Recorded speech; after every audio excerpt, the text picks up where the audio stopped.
ঈমানের পথে অবিচল থেকে আমার মরণ যেন হয়। ঈমানের পথে অবিচল থেকে আমার মরণ যেন হয়। তোমারই কাছে মিনতি আমার, তোমারই কাছে মিনতি আমার, মহামহিম দয়াময়। ঈমানের পথে অবিচল থেকে আমার মরণ যেন হয়। সবাই এটা চান কিনা? ঈমানের পথেই যেন আমাদের মৃত্যু হয়, এটাই তো আমাদের সবার কাম্য নাকি? প্রতিদিন মিথ্যের মুখোমুখি বেদিন ফাসেকেরা করে হইচই। প্রতিদিন মিথ্যের মুখোমুখি বেদিন ফাসেকেরা করে হইচই। আজাদিলে সে গোমরাহি সুরগান করে তোলে মোহময়। ঈমানের পথে অবিচল থেকে আমার মরণ যেন হয়। ঈমানের পথে অবিচল থেকে আমার মরণ যেন হয়। তোমারই কাছে মিনতি আমার, তোমারই কাছে মিনতি আমার, মহামহিম দয়াময়। ঈমানের পথে অবিচল থেকে আমার মরণ যেন হয়। সকলেই বলি আমিন। অধ্যকার মুশাররমনা হাকিমুন্নিসা হাফিজিয়া মাদ্রাসা ও এতিমখানার উদ্যোগে আজকের এই বার্ষিক মাহফিলের সদরে আঞ্জুমান জনাবে সদর, সম্মানিত সভাপতি, প্রধান অতিথি, বিশেষ অতিথিবৃন্দ, সামনে উপবিষ্ট দিনদার পরহেজগার মুত্তাকি বাবারা, ছোট ছোট কচি কাঁচা বাচ্চারা, পর্দার অন্তরালের মা ও বোনেরা, সর্বপ্রথম আমরা মহান আল্লাহ পাক রব্বুল আলামিনের দরবারে শুকরগুজার হচ্ছি যে আল্লাহ তাআলা আমাদের হায়াতকে দীর্ঘায়িত করে আজকের এই মুহূর্ত পর্যন্ত সুস্থ ও সবল রেখে জান্নাতের এই বাগানের নিচে আমাদের সকলকে আসার এবং বসার তৌফিক দান করেছেন। এজন্য আমরা সকলেই খুশি না বেজা? যদি আমরা খুশি হই, আল্লাহ তাআলাকে সন্তুষ্টি স্বরূপ আমরা দিল থেকে আবেগের সহিত সমস্বরে উচ্চ আওয়াজে সকলেই পড়ি আলহামদুলিল্লাহ। আরো জোরে আওয়াজে বলি আলহামদুলিল্লাহ। সময় যেহেতু নির্ধারিত, কথা অনেক, যার কারণে ডানে বামে দিক সেদিকে না ছুটে তেলাওয়াতকৃত আয়াতের উপরে আল্লাহ পাক রব্বুল আলামিন এই অধমের জবানে যে কয়টা কথা বের করে তাই আলোচনা করার জন্য চেষ্টা করব ইনশাআল্লাহ। মুহতারাম হাজিরিন, আমি যে আয়াতে কারিমা তেলাওয়াত করেছি এটা হচ্ছে কোরআনুল কারীমের সূরাতুল আনফাল 9 নম্বর পারার একটা সূরা। এই সূরাটা আল্লাহ পাক রব্বুল আলামিন মদিনায় অবতীর্ণ করেছেন। এর ম্যাক্সিমাম আলোচ্য বিষয় হচ্ছে বদর যুদ্ধ সংক্রান্ত। বদরের যুদ্ধের পর সাহাবায়ে কেরামদের মাঝে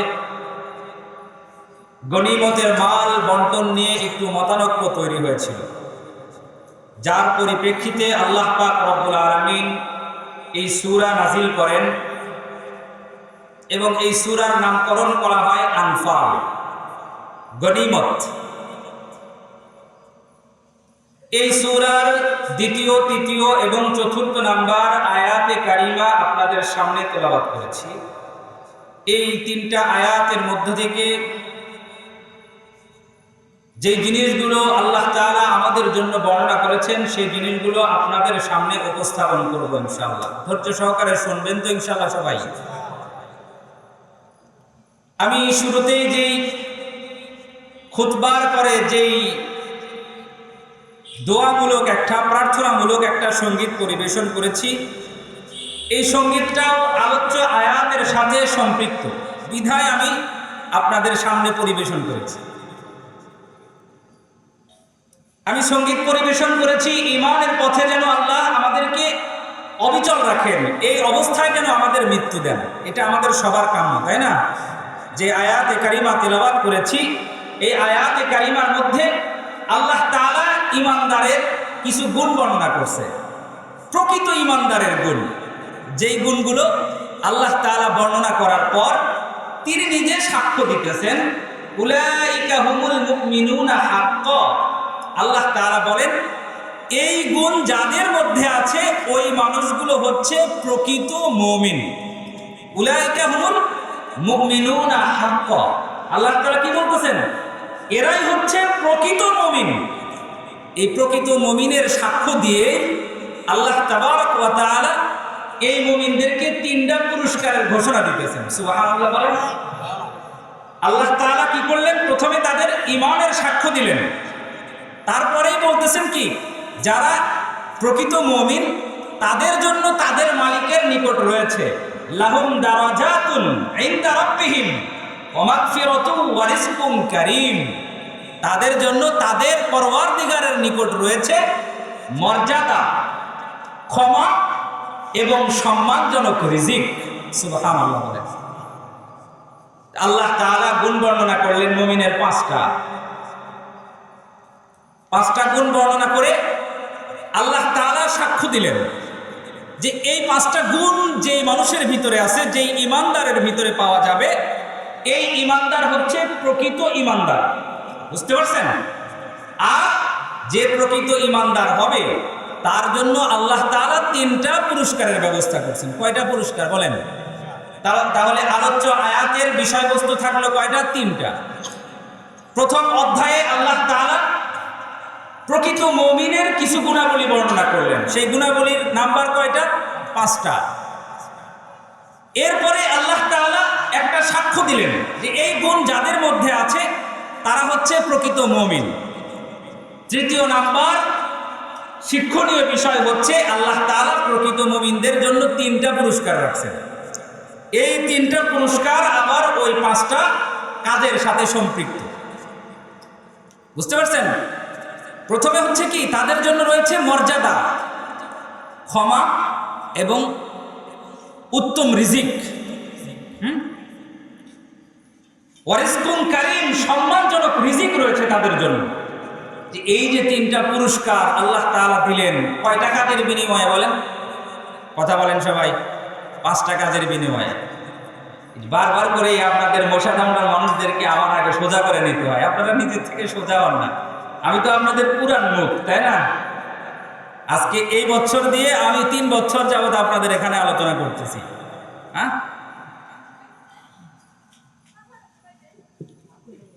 আমরা তো প্রকৃত মুমিন হওয়ার জন্য চেষ্টা করব ইনশাআল্লাহ সবাই, নাকি? হ্যাঁ, এটা হচ্ছে জান্নাতের বাগান। এই বাগানটা আমরা সুন্দর করে সাজিয়ে নিই। আগে জান্নাতটা সুন্দর করে সাজাই, তারপরে আমরা কোরআন থেকে আলোচনা শুনবো ইনশাআল্লাহ। সাজাবো তো, কি বলেন? সাজানোর নিয়তে আমরা কথা না বলে জিকির করতে করতে আমরা একটু সামনের দিকে আগাই, সামনের দিকে আগায় বসে সবাই জিকির করেন লা ইলাহা ইল্লাল্লাহ, লা ইলাহা ইল্লাল্লাহ, লা ইলাহা ইল্লাল্লাহ, লা ইলাহা ইল্লাল্লাহ। সবাই সামনের দিকে আগে আসেন, কেউ আপন জায়গায় বসে থাকেন, কোরআনের আলোচনা শুনবেন সুন্দর পরিপাটি হয়ে। বুঝতে পারছেন? যখন আপনার শোনার একটা আমলের নিয়তে শুনবেন, তখন আল্লাহ তাআলা এই তেলাওয়াতকৃত আয়াতের যে কথাগুলো, ওই কথাগুলো আল্লাহ তাআলা আপনার দিলের ভিতরে গ্রথিত করে দিবে ইনশাআল্লাহ। যে আয়াতে কারিমা আমি তেলাওয়াত করেছি, আল্লাহ তাআলা এই আয়াতে কারিমার মধ্যে মুমিনের, প্রকৃত মুমিনের প্রথম নাম্বারের গুণ বর্ণনা করেছেন এরকম ভাবে, ইন্নামাল মুমিনুনা আল্লাযীনা ইযা যুকিরাল্লাহু ওয়াজিলাত কুলুবুহুম। আল্লাহ তাআলা প্রকৃত মুমিনের প্রথম নাম্বারের গুণাবলী বর্ণনা করলেন, নিশ্চয় যারা ঈমানদার, ইন্নামাল মুমিনুন, মুমিন তো তারাই, মুমিন তো তারাই, বিশ্বাসী তো তারাই, আল্লাযীনা ইযা যুকিরাল্লাহ, তাদের সামনে যখন যুকিরাল্লাহ, আল্লাহর নামের জিকির করা হয়, আল্লাহর নাম উচ্চারিত হয়, ওয়াজিলাত কুলুবুহুম, তখন তাদের অন্তর বিগলিত হয়ে যায়, গলে যায়, আতঙ্কগ্রস্ত হয়ে যায়, আল্লাহর ভয়ে ভীতু হয়ে যায়। প্রথম নাম্বারের গুণাবলী খেয়াল করে শুনবেন, মনোযোগ দিয়ে, ডানে বামে তাকাবেন না। কোরআনের আলোচনা, আমি চাইলে আপনাদের সামনে বিভিন্ন ধরনের কেচ্ছা কাহিনী বলে সময় পার করে দিতে পারতাম, কিন্তু আমি কোরআন থেকে বলতেছি। কোরআন শোনার আদব হচ্ছে ওয়াইদা কুরিআল কুরআনু ফাসতামিউ লাহু ওয়া আনসিতু লাআল্লাকুম তুরহামুন। কোরআন শোনার আদব আল্লাহ সুবহানাহু ওয়া তাআলা বর্ণনা করেছেন এরকম ভাবে, ওয়াইদা কুরিআল কুরআন, যখন তোমাদের সামনে কোরআন তেলাওয়াত করা হয়, ফাসতামিউ লাহু ওয়া আনসিতু, ফাসতামিউ লাহু, তোমরা চুপ থাকো, ওয়া আনসিতু লাহু, এবং মনোযোগ সহকারে শ্রবণ করো, লাআল্লাকুম তুরহামুন, যেন তোমাদের উপরে আল্লাহর রহমত বর্ষণ হতে থাকে। সুবহানাল্লাহ। অর্থাৎ আল্লাহ তাআলা বুঝাইলেন, যখন কোরআন তেলাওয়াত করা হয় আর তুমি যদি মনোযোগ সহকারে চুপ থেকে সেই কথাগুলো শোনো, আল্লাহর বাণীগুলো শোনো, আল্লাহ তাআলার রহমত তোমার উপরে অজস্র ধারায় বর্ষণ হতে থাকে। সুতরাং যতক্ষণ পর্যন্ত এই আলোচনা চলতে থাকবে, আল্লাহর রহমতের বাড়িধারা আপনাদের উপরে পড়তে থাকবে। আমরা মনোযোগ সহকারে শুনবো তো ইনশাআল্লাহ, চুপ থেকে শুনবো তো ইনশাআল্লাহ, কি বলেন? এটা হচ্ছে কোরআন শোনার আদব। আমি যেহেতু গল্প বলতেছি না, সরাসরি কোরআন থেকে বলতেছি, আপনাদেরকেও কোরআনের আদব রক্ষা করে শুনতে হবে। রাজি আছি তো ইনশাআল্লাহ? কারা কারা রাজি আছে দুই হাত উঁচু করে দেখাইতে ইনশাআল্লাহ। আল্লাহ তাআলা কবুল করুক সকলকে। তাহলে প্রকৃত মুমিনের প্রথম নাম্বারের গুণ আল্লাহ তাআলা কি বললেন, এগুলো ভালো করে মেমোরিতে গেঁথে নেবেন। কেন আমরা প্রকৃত মুমিন হতে চাই, চাই কি না বলেন? হ্যাঁ, তার কারণে কি করতে হবে? এই প্রত্যেকটা কথা আমাদের মেমোরিতে গেঁথে নিতে হবে, আর নিজের ভিতরে নিজের সাথে নিজে কথা বলতে হবে যে আসলে কি এই গুণগুলো আমার ভিতরে আছে কিনা। যদি না থাকে, এই গুণ অর্জনের চেষ্টা করতে হবে, যদি থাকে আলহামদুলিল্লাহ বলতে হবে এবং আরো বৃদ্ধি করতে হবে। বুঝতে পারছেন কথা? যেহেতু ইমানদারের ব্যাপার স্যাপার, ইমান হচ্ছে সর্বাধিক দামি জিনিস। কিরকম দামি জানেন? দুজাহানের সরদার সাইয়্যিদুল আম্বিয়া ওয়াল মুরসালিন নবী বলেন, যারা পরিমাণ ইমানের দাম আল্লাহর কাছে এত বেশি, এত বেশি, এত বেশি, যারা পরিমাণ ইমানকে হাসরের ময়দান থেকে আল্লাহ তাআলা এরকম দুনিয়ার মতো 10টা দুনিয়ার বিনিময়ে কিনে নেবেন। যারা বলা হয় কাকে?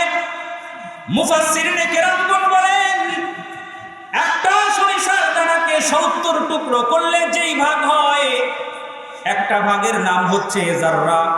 মুফাসসিরিনে কেরামগণ আরো সহজ ভাষায় আমাদেরকে যাররার ব্যাখ্যা বুঝান যে যাররা হলো এমন সকালবেলা রোদ্রের আলো যখন জানালার ফাঁক দিয়ে অথবা দরজার ফাঁক দিয়ে অথবা ঘরের কোনো ফাটা দিয়ে যখন ঘরের ভিতরে প্রবেশ করে, ওই লাল আলোকে তাকায় দেখবেন অসংখ্য অজস্র বালুকণা উঠতে থাকে। দেখছেন কিনা বলেন? মুফাসসিরিনে কেরামগণ বলেন এর এক একটা কণার নাম হচ্ছে এক একটা যাররা। দুজাহানের সরদার বলেন ঈমানের এত পরিমাণ দাম আল্লাহর কাছে, এই যাররা পরিমাণ ঈমানকে আল্লাহ তাআলা হাসরের ময়দানে এরকম বড় পৃথিবীর মতো 10টা পৃথিবী এক জায়গায় একত্রিত করলে যত বড় হবে, যাররা পরিমাণ ঈমান ওয়ালা মালিককে আল্লাহ তাআলা এত বড় জান্নাতের মালিক বানায়া দিবে। যে ঈমানের এত দাম, সেই ঈমানদার হওয়া আমাদের প্রত্যেকের জন্য কাম্য কিনা বলেন? তাহলে তিলাওয়াতের কৃত আয়াতের ব্যাখ্যা বিশ্লেষণগুলো আমাদের মনোযোগ দিয়ে শোনা দরকার কিনা বলেন? আমলের নিয়তে শোনা দরকার কিনা বলেন? ঝিমা যাইতেছেন আপনারা, বুঝতেছি না, ঝিমায়েন না।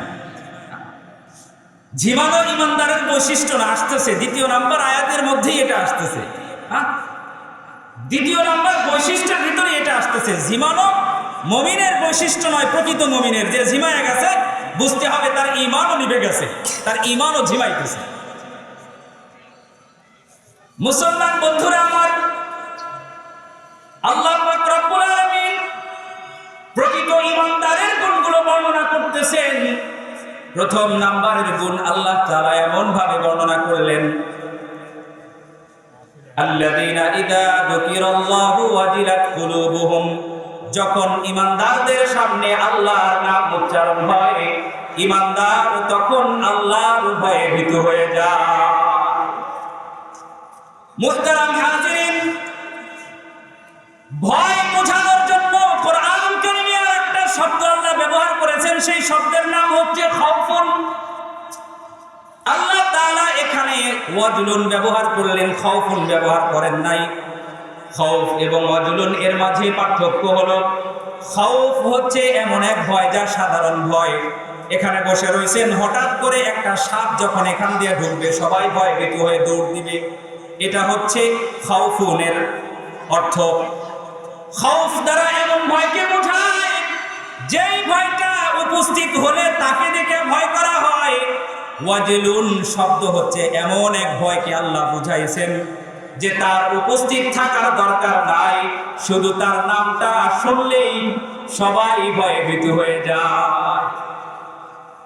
আল্লাহ যদি আমাদেরকে ভয় দেখাইতে চান, আল্লাহর উপস্থিত হওয়া জরুরি, কি বলেন?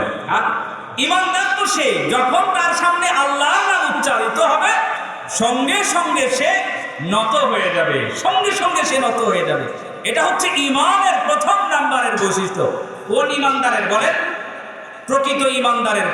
প্রকৃত ঈমানদারের প্রথম নাম্বারের বৈশিষ্ট্য হচ্ছে যখন তার সামনে আল্লাহর নাম উচ্চারিত হবে তার অন্তর বিগলিত হয়ে যাবে। সুবহানাল্লাহ।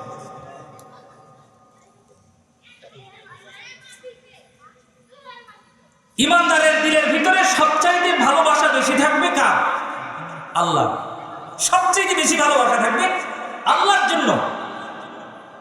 আল্লাহ পাক রব্বুল আলামিন বলেন, ঈমানদারের দিলের ভিতরে সবচাইতে বেশি মহব্বত থাকবে আল্লাহর। ওয়াল্লাযীনা আমানু আশাদ্দু হুব্বান লিল্লাহ। আল্লাহ তাআলা বলেন ঈমানদার তো তারাই যাদের দিলের ভিতরে আল্লাহর মহব্বত সবচাইতে বেশি। যে যাকে ভালোবাসে, যে যাকে ভালোবাসে সেই ভালোবাসার জন্য অনেক ত্যাগকে ভিক্ষা করে কিনা বলেন? কোন যুবক যখন কোন যুবতীর প্রেমে আসক্ত হয়ে যায়, হ্যাঁ, কোন যুবক যখন কোন যুবতীর রূপের গুণে আসক্ত হয়ে যায়, ওই যুবক পাগলের মতো হয়ে যায়। সোশ্যাল মিডিয়ার বদৌলতে এরকম কত পাগলকে আমাদের দেখা লাগে। ওই দিন এক পাগলকে দেখলাম, এক তরুণীর সাথে তার সম্পর্ক, তরুণী তাকে মানতেই চাচ্ছে না, সে তরুণীর পাও জড়ায় ধরছে লোকালয়ে, একদম লোক জনগণের সম্মুখে। সে কি করতেছে? তরুণীর পাও ধরে, ওই যুবতীর পাও ধরে জড়ায় ধরে রয়েছে আর বলতেছে তোমাকে ছাড়া আমি বাঁচবো না। আশেপাশের সব মানুষজন তাকায় থাকে, হাসতেছে, দেখ কি পাগল। কিন্তু তার হাসি নাই, তার চোখ দিয়ে ঝরঝর করে পানি ঝরতেছে। কেন? ওই যে সে ভালোবাসার আগুনে জ্বলতেছে। ভালোবাসার আগুনে জ্বলার কারণে দুনিয়ার কোনো কিছুর সাথে তার সম্পর্ক নাই, তার ওইটাই চায়। বুঝতে পারছেন? দুনিয়ার এক তুচ্ছ নারীর প্রেমে যদি একজন মানুষ আসক্ত হয়ে, এক যুবক যদি দুনিয়ার সব কিছুকে ভুলে যায়, দুনিয়ার সুন্দরী রমণী, তার রূপের আগুন একদিন নিভে যায় কিনা বলেন? কথা বলেন না। যারা বুড়া আছেন কথা বলেন। আপনারা তো কত রূপসীরে দেখে দেখে বুড়া হয়েছেন, বুঝছেন না? কত রূপসীর পিছনে সময় ব্যয় করে করে আপনাদের আজকে এই পর্যন্ত পৌঁছায় গেছেন। যুবক বয়সে এ ধরনের কাজে কেউ জড়ায় না, এরকম মানুষ খুব কমই পাওয়া যাবে। কোন রূপসীর প্রেমে হাবুডুবু খান নাই, কোন রূপসীকে আপনার অন্তরে ভালো লাগে নাই, এরকম মানুষ খুব কমই পাওয়া যাবে, রেয়ার এগুলো। বর্তমান সময়তে এগুলো অ্যাভেলেবেল। এক একজন যুবক, এক একজন বাচ্চা, এক একজন কিশোর 4টা 5টা করে তার রূপসীর প্রেমে আসক্ত, এবং সবাইকে নিয়ে মোটামুটি ডেট করা হয়ে যায় তাদের। দুনিয়ার এক তুচ্ছ নারীর পিছনে পড়ে আমরা কি করতেছি? কত কিছু করতেছি যা করা যাবে না। লোকে সবাই হাসাহাসি করবে, এরপরেও আমি ওই কাজে করি। যুবক জানে যে আমি যদি যুবতীর বাড়ির সামনে যাই, তার ভাই আছে, চাচারা আছে, বাবা আছে, তারা যদি আমাকে দেখে আমাকে পিঠে সোজা করে দিবে। জানে না? কি বলেন? কথা বলে না। আমার কথা বুঝতেছেন না আপনারা? জানে, এরপরেও কি যাওয়া বন্ধ দিছে বলেন তো? এরপরেও যায় না দেখা করতে। কেন যায়? কে তাকে নিয়ে যায় বলে? কে তাকে নিয়ে যায়? কলব, তার অন্তর তাকে নিয়ে যায়। অন্তরের ভিতরে যার মহাব্বত ঢুকাবে, অন্তর আপনাকে দিয়ে সেই কাজ করাবে। এই অন্তরের ভিতরে যার মহাব্বত ঢুকাবেন, অন্তর আপনাকে দিয়া সেই কাজ আপনার হাতকে দিয়া করাবে, আপনার পাওকে দিয়া করাবে, আপনি না চাইলেও করাবে। দুনিয়ার এক তুচ্ছ নারীর পিছনে যদি এত লাজ লজ্জা সবকিছুর তোয়াক্কা করে, বংশমর্যাদার তোয়াক্কা করে, বাবার সম্মানকে ভুলণ্ডিত করে যা যদি তার পিছনে পড়ে থাকে, তার বাড়িতে যা যদি অনশন দিতে পারে, যেই আল্লাহ সুবহানাহু ওয়া তাআলা এত সুন্দর, তার প্রেমে আসক্ত হওয়ার পর মুমিনের কি অবস্থা হতে পারে, এই আয়াতের মধ্যে আল্লাহ তাআলা সেই কথাগুলোই বর্ণনা করতেছেন। আমরা কি আল্লাহর সৌন্দর্যতা দেখছি? কি বলেন?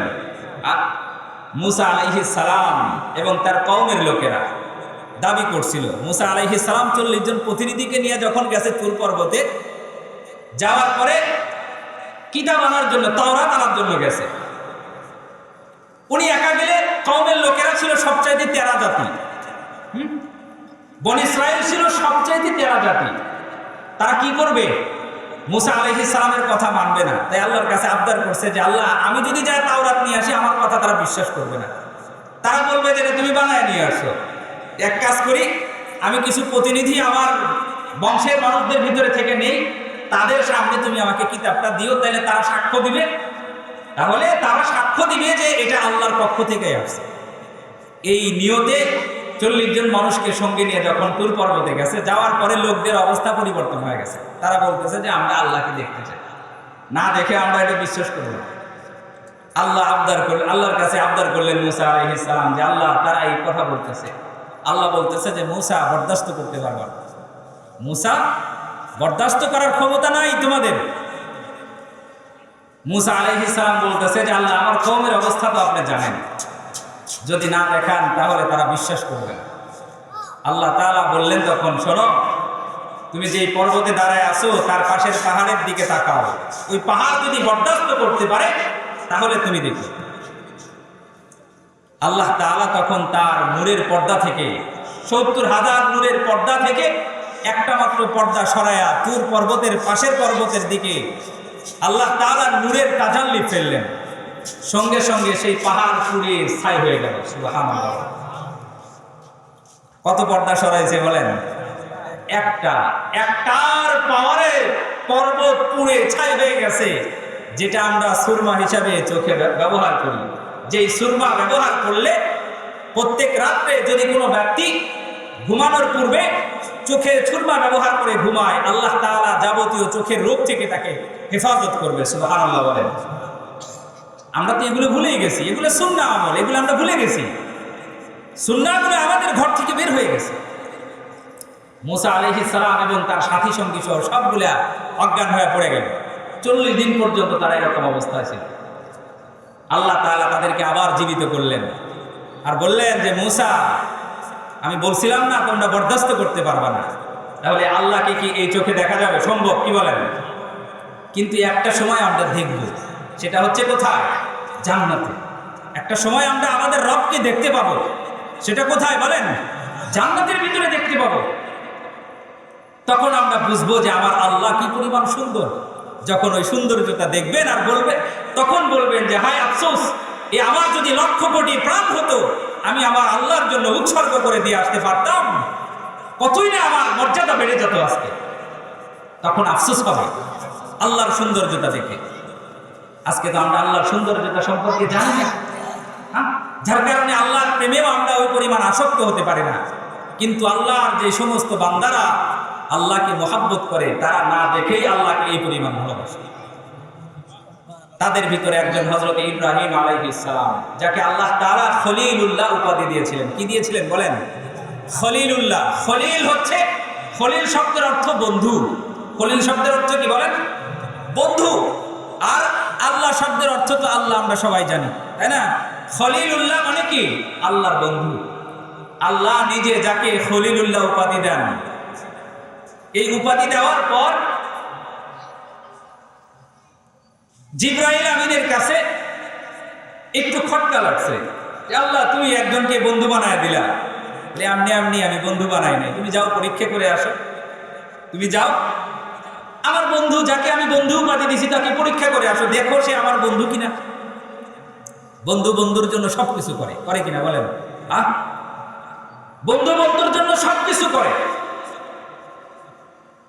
হযরত জিবরাইল আমিন আসলেন, পৃথিবীতে আসলেন, একজন রাখালের বেশ ধারণ করলেন, ফকির মিসকিনের বেশ ধারণ করলেন, পথিমধ্যে দাঁড়ায় থাকলেন। যখন ইব্রাহিম আলাইহিস সালাম আসে, ইব্রাহিম আলাইহিস সালামকে দেখে সে জোরে জোরে আল্লাহ আল্লাহ জিকির শুরু করে দিয়েছে। ইব্রাহিম আলাইহিস সালামের কানের ভিতরে যখনই আল্লাহ শব্দের আওয়াজ ঢুকছে, তার অন্তর সাথে সাথে বিগলিত হওয়া শুরু করে দিয়েছে। ওয়াজিলাত কুলুবুহুম আল্লাযীনা ইযা যুকিরাল্লাহ ওয়াজিলাত কুলুবুহুম। ঈমানদার তো সেই যার কানে যখন আল্লাহর আওয়াজ যাবে, আল্লাহর নামের উচ্চারণ শুনবে, সঙ্গে সঙ্গে তার দিল বিগলিত হয়ে যাবে, কম্পিত হয়ে যাবে, আল্লাহর ভয়ে ভীত হয়ে যাবে। হযরত জিবরাইল আলাইহিস সালাম যখন আল্লাহর নামের জিকির করলেন, ওই আওয়াজ যখন ইব্রাহিম আলাইহিস সালামের কানের মধ্যে পৌঁছালো, সঙ্গে সঙ্গে সবকিছু ফালায়া দিয়া দৌড়ায়া ওই ব্যক্তির কাছে চলে আসলো। যখনই নিকটে আসছে, সঙ্গে সঙ্গে জিকির বন্ধ করে দিয়ে দিছে। ইব্রাহিম আলাইহিস সালাম এবার পাগলের মতো হয়ে গেছে আর বলতেছে, ভাই তুমি একটু আগে কি যেন শব্দ উচ্চারণ করলা, ওই শব্দটা আরেকবার আমাকে শোনাও। লোকটা তখন বলে, এমনি এমনি তো শোনানো যাবে না। ইব্রাহিম আলাইহিস সালাম বললেন, তুমি কি চাও আমি তাই দিতে রাজি আছি, তারপরেও তুমি ওই নামটা আমাকে আরেকবার শোনাও। বলে, কেন তুমি এই নামটা তো শুনতে চাও? বলে, এই যে এই নাম, তুমি যার নাম উচ্চারণ করছো, আমি তাকে বড় বেশি ভালোবাসি। তার নাম শুনলেই আমার অন্তরের ভিতরে আরো যত বেশি শুনি ততই ভালো লাগে।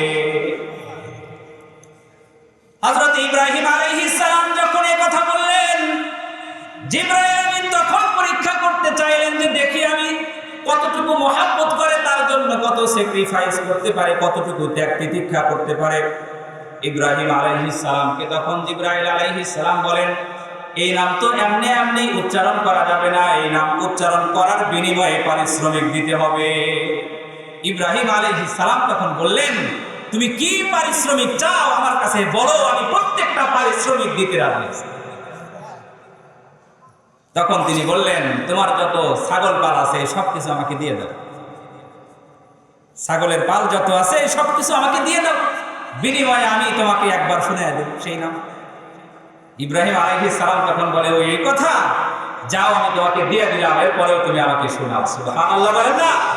আরো জোরে বলেন সুবহানাল্লাহ। হযরত জিবরাইল আমিন এই কথার পরে তিনি একবার আল্লাহর নাম উচ্চারণ করে আবার থেমে গেলেন। ইব্রাহিম আলাইহিস সালামের মন আরো বিগলিত হয়ে গেল, আরো আসক্ত হয়ে গেল। জিবরাইল আমিন তখন আবার যখন অফ হয়ে গেল, ইব্রাহিম আলাইহিস সালাম আবার অনুনয় বিনয় শুরু করে দিলেন, ভাই আরো একটু শোনাও।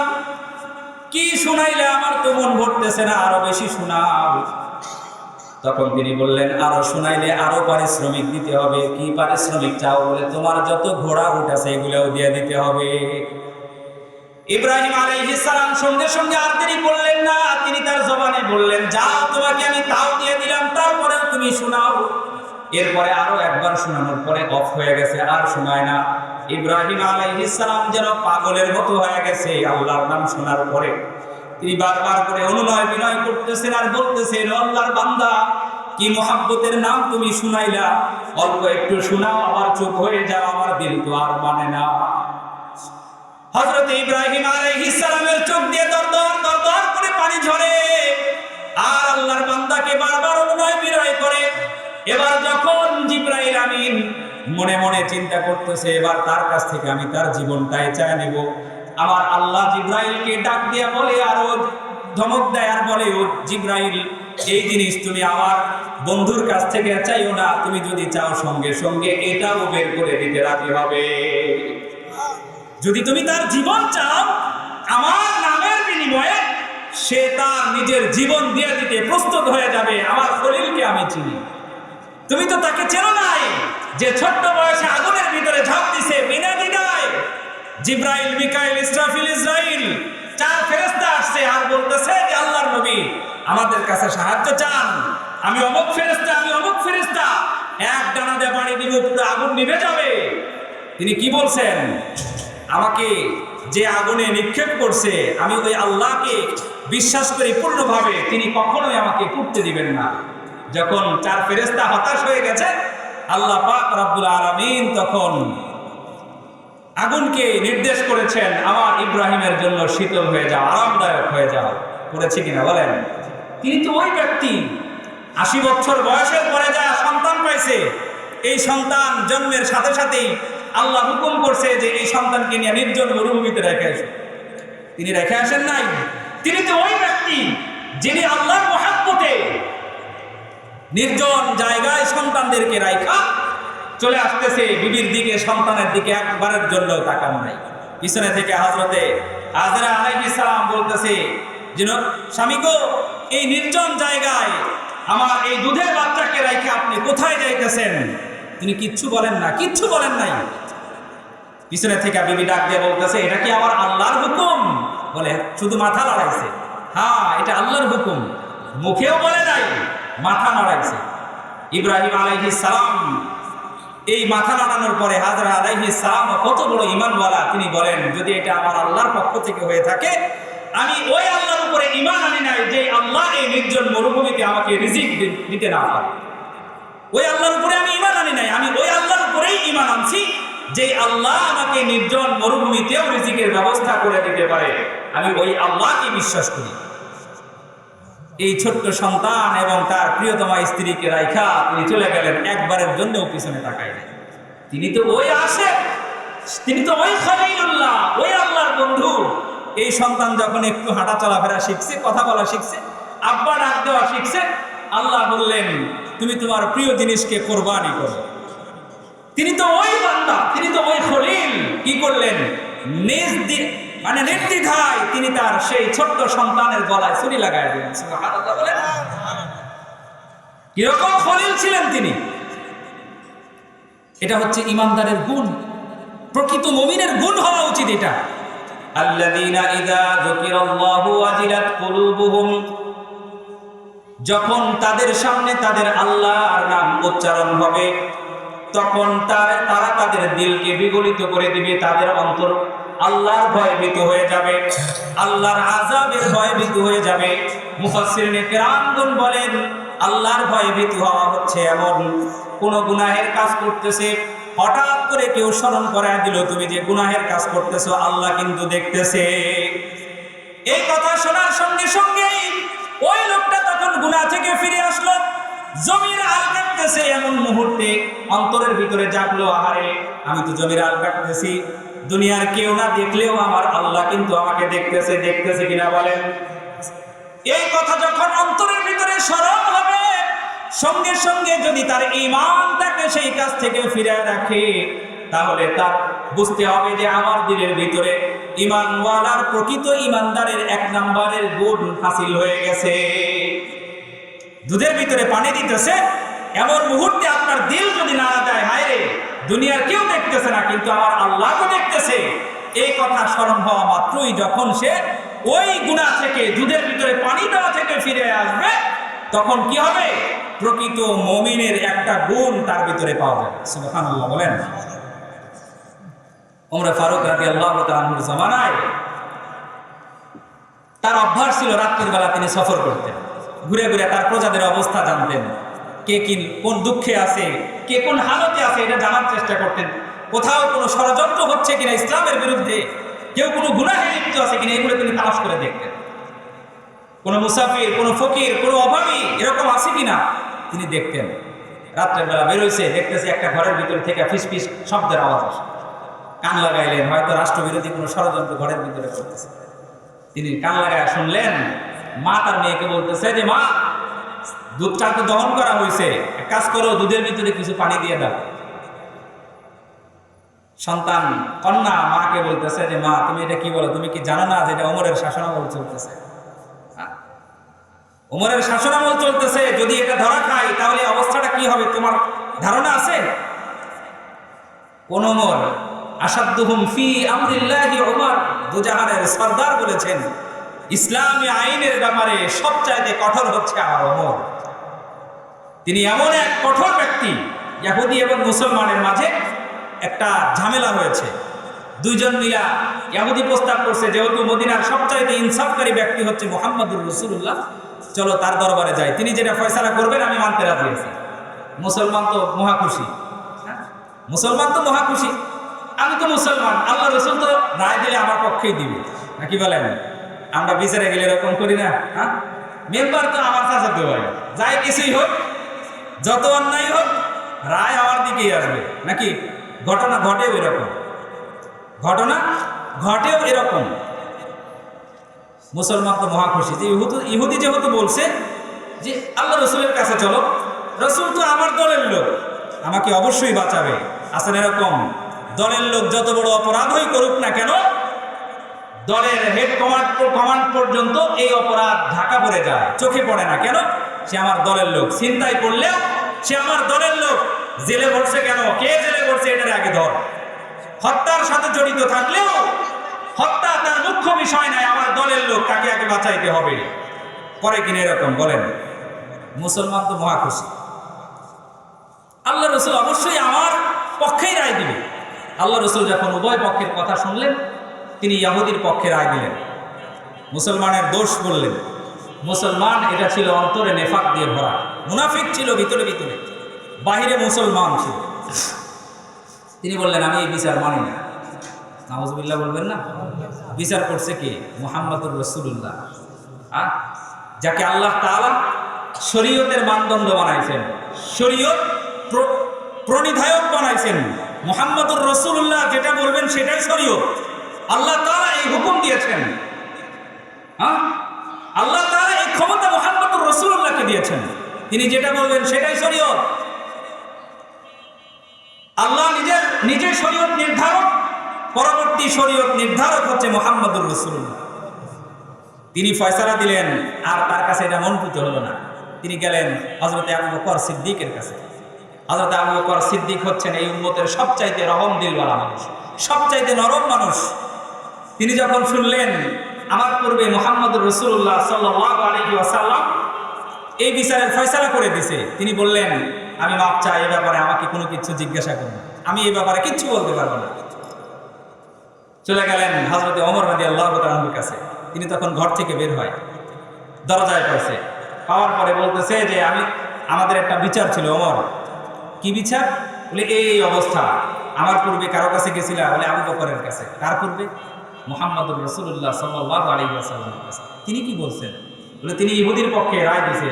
তুমিই বলো, আমি মুসলমান, তোমাদের সাথে নামাজ পড়ি, জিহাদ করি, যাকাত আদায় করি, সব কিছু করতেছি তোমাদের সাথে, আল্লাহ রাসূল আমার বিরুদ্ধে রায়টা দিয়ে দিল, এটা কি হইল? কিন্তু ইনসাফ কি? ন্যায়ের পক্ষে থাকতে হবে, সেই ন্যায়টা যদি আমার বাবার বিরুদ্ধেও যায় এরপরেও ন্যায়ের পক্ষে থাকতে হবে। বুঝাইতে পারছি কথা? এটা আল্লাহর আইন, এটা আল্লাহর হুকুম। যদি আমরা ইমানদার হই, আল্লাহ ইমানদারদেরকে বলতেছে তোমরা যদি ইমানদার হও তোমরা হকের পক্ষে দাঁড়াও, সত্য সাক্ষ্য দাও, মিথ্যা সাক্ষ্য দিও না। সত্য সাক্ষ্যর পক্ষে দাঁড়াও। এই সত্য সাক্ষ্য দিতে গিয়ে যদি তোমার ভাইয়ের বিরুদ্ধে দাঁড়াইতে হয় দাঁড়াও, তোমার বোনের বিরুদ্ধে দাঁড়াইতে হয় দাঁড়াও, বন্ধুর বিরুদ্ধে দাঁড়াইতে হয় দাঁড়াও, তোমার বাবার বিরুদ্ধে দাঁড়াইতে হলেও দাঁড়াও, এমনকি তোমার নিজের বিরুদ্ধেও যদি যায় এরপরেও সত্য সাক্ষ্য দেওয়ার ব্যাপারে পিছু টান নিও না। আল্লাহ রসুল কি সে মুসলমান দেখা তার পক্ষে রায় দিবে? কি বলেন? যার উপরে এই আয়াত অবতীর্ণ হয়েছে, যার উপরে কোরআন অবতীর্ণ হয়েছে, তিনি কি তার পক্ষে রায় দিবে? তিনি ইনসাফের পক্ষে রায় দিয়েছেন, সত্যের পক্ষে রায় দিয়েছেন। ওমর রাদিয়াল্লাহু তাআলা আনহু বলতেছেন এখন আমার কাছে কি চাও? তুমি একটা ইনসাফপূর্ণ বিচার করে দাও। ওমর রাদিয়াল্লাহু তাআলা আনহু বলে দাঁড়াও, আমি যদি ইনসাফপূর্ণ বিচার করি তাহলে আমার একটু ভিতরে যাইতে হবে, যে আমি একটু ভিতর থেকে আসি। এ কথা বলে তিনি ঘরের ভিতরে গেলেন, তরবারি খাপ থেকে ছাড়াইয়া নিয়ে আসা, কোনো কথা নাই, এক কোপ মারলেন, শরীর থেকে মাথাকে আলাদা করে ফেলায়। চতুর্দিকে খবর ছড়াইয়া গেল ওমর মুসলমানকে হত্যা করছে। এবার মুসলমান যদি কেউ হত্যা করে, এই হত্যার আইন কি? ইয়া আইয়ুহাল্লাযীনা আমানু কুতিবা আলাইকুমুল কিসাসু ফিল কতলা আল হুররু বিল হুররি ওয়াল আবদু বিল আবদি ওয়াল উনসা বিল উনসা। কোন মুসলমান যখন কোন মানুষকে হত্যা করবে, এটার রায় আল্লাহ তাআলা দিয়েছেন এরকম ভাবে, রক্তের বদলায় রক্ত, হত্যার বদলায় কি বলেন? হত্যা। কোন মানুষ যদি স্বাধীন মানুষকে হত্যা করে তার বিনিময়ে স্বাধীনকে হত্যা করা হবে। কেউ যদি কোনো গোলামকে হত্যা করে তার বিনিময়ে গোলাম। মহিলাকে হত্যা করলে ওই পদ্ধতিতে আল্লাহ তাআলা নীতি নির্ধারণ করে দিয়েছেন। এবার যখন মুসলমানকে হত্যা করছে তখন কি হয়েছে? চতুর্দিকে খবর ছড়ায় গেছে যে ওমর তো মুসলমানকে হত্যা করছে। এবার হত্যার বিনিময়ে কি করতে হবে? ওমরকেও হত্যা করতে হবে। তো ওমর হচ্ছে মেজাজে ওহী, যার দিমাগের সাথে সংশ্লিষ্ট। আগে ওমরের দিমাগে আসছে, তারপরে ওহী আসছে আসমান থেকে। সুবহানাল্লাহ বলেন। আগে ওমরের দিমাগের ভিতরে আসছে, তারপরে আল্লাহ সুবহানাহু ওয়া তাআলা কোরআনে ইসলামের গুরুত্বপূর্ণ কয়েকটা বিধান নাযিল করেছেন। পর্দার বিধান সর্বপ্রথম ওমরের মস্তিষ্কে আসছে। আল্লাহ রাসূলকে বলেন যে ইয়া রাসূলুল্লাহ, নারী পুরুষ এরকম অবাধে চলতেছে, এটা আমার কাছে খটকা লাগে। আল্লাহ রাসূল বললেন, ওমর, আল্লাহর পক্ষ থেকে এখনো এই ধরনের কোনো বিধান আমি পাই নাই। এই কথা বলতে দেরি আল্লাহর পক্ষ থেকে জিবরাইল পর্দার হুকুম নিয়ে আসতে দেরি করে নাই। সুবহানাল্লাহ। আল্লাহ রাসূল মুনাফিক সর্দারের জানাজায় যান, পিছন থেকে জামা টেনে ধরছে আল্লাহ রাসূলের। ইয়া রাসূলুল্লাহ, কই যান? জানাজায় যায়। আপনি জানেন না সে প্রকাশ্য ইসলামের দুশমনী করত? বলে জানলে কি হবে? আল্লাহর পক্ষ থেকে কোনো হুকুম আসে নাই। আল্লাহ তাআলা ইন্নাল মুনাফিকিনা ফিদ দারকিল আসফালি মিনান নার, আল্লাহ তাআলা মুনাফিকের শাস্তির ব্যবস্থা বর্ণনা করলেন রাসূলকে। আগে কার মাথায় আসছে? ওমরের মাথায়।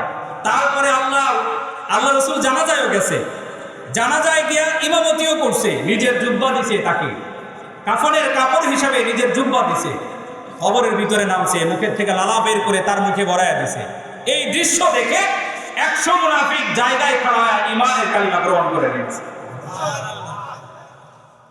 মুনাফিকরা চিন্তা করতেছে কার সাথে দুশমনী করি, সে তো আমাদের সর্দারের সাথে কত সৎ ব্যবহার করতেছে। তিনি যখন উঠছেন কবর থেকে, এরপরে আল্লাহ আয়াত নাযিল করছেন, জিবরাইলকে পাঠায়া দিয়া বলতেছেন যে জিবরাইল আমার রাসূলকে বলেন তার জন্য যদি আপনি 70 বার ক্ষমা চান আল্লাহ তাআলা তাকে মাফ করবে না। সুবহানাল্লাহ। আল্লাহ তাআলা তাকে মাফ করবে না।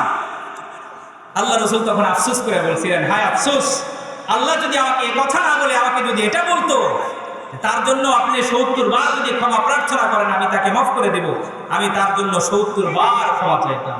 আল্লাহু আকবার। কত রহম দিলওয়ালা একজন মানুষ।